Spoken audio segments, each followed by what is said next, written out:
Ο Παναθηναϊκός απέσυρε τη φανέλα με το νούμερο 9, τα συναισθήματα της ρούξης.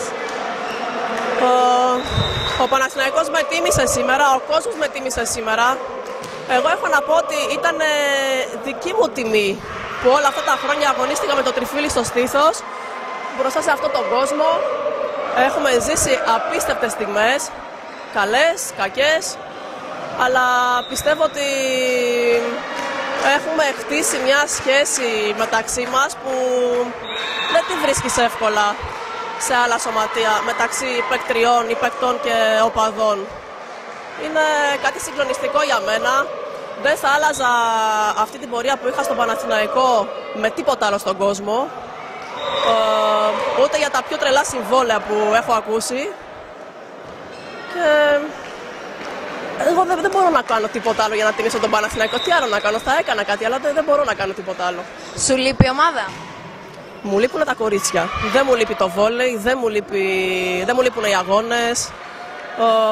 Η ζωή μου έχει αλλάξει πάρα πολύ. Έχω άλλα πράγματα να ασχολούμαι που θεωρώ ότι είναι πολύ πιο σημαντικά από το βόλεϊ. Παρακολουθείς τα κορίτσια? Τα παρακολουθώ και μιλάμε συχνά, τις βλέπω και στη τηλεόραση. Τώρα μια εβδομάδα είπα να κατέβω στην Αθήνα να τις δω, θα ξανακατέβω, θα πηγαίνω στη Θεσσαλονίκη στα γήπεδα να τις βλέπω που θα αγωνίζονται, αλλά ως εκεί. Μια ευχή. Καλές επιτυχίες, να έχουν όλες την υγεία τους και πάμε για άλλες 2 κούπες, ως συνήθως. Θα ήθελες να γίνεις κάποια στιγμή από άλλο πόστο στον Παναθηναϊκό? Όχι, γιατί αυτό που μπόρεσα και ήξερα να κάνω για τον Παναθηναϊκό ήταν να παίζω βόλεϊ. Δεν ξέρω να κάνω τίποτα άλλο ώστε να βοηθάω ή να κάνω κάτι για τον Παναθηναϊκό. Αυτό ήξερα να κάνω, αυτό έκανα. Καλά το έκανα, κακά το έκανα, δεν ξέρω, θα το κρίνει ο κόσμος αυτό. Αλλά δεν ξέρω να κάνω τίποτα άλλο και δεν έχει νόημα να ασχολούμαι με τίποτα. Δεν έχει σκοπό, λέει, να ασχοληθεί με την προπονητική κάποια στιγμή? Όχι, γιατί θεωρώ ότι δεν έχω την υπομονή να μάθω τα μικρά κοριτσάκια ή αγοράκια το βόλεϊ.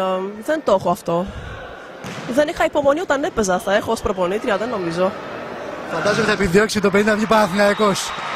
Δεν ξέρω, εδώ έχουμε ένα πόλεμο εδώ, γιατί εγώ είμαι Παναθηναϊκός, ο άντρας μου είναι Αριανός, το παιδί θα μεγαλώσει στη Θεσσαλονίκη. Το μόνο σίγουρο είναι ότι θα σέβεται πάρα πολύ τον Παναθηναϊκό και θα μάθει πολλά πράγματα για τον Παναθηναϊκό. Τον ύμνο θα το μάθεις όμως? Θα του μάθω και τον ύμνο και θα του μάθω όλα αυτά που μου μάθα και εμένα ο κόσμος όλα αυτά τα χρόνια.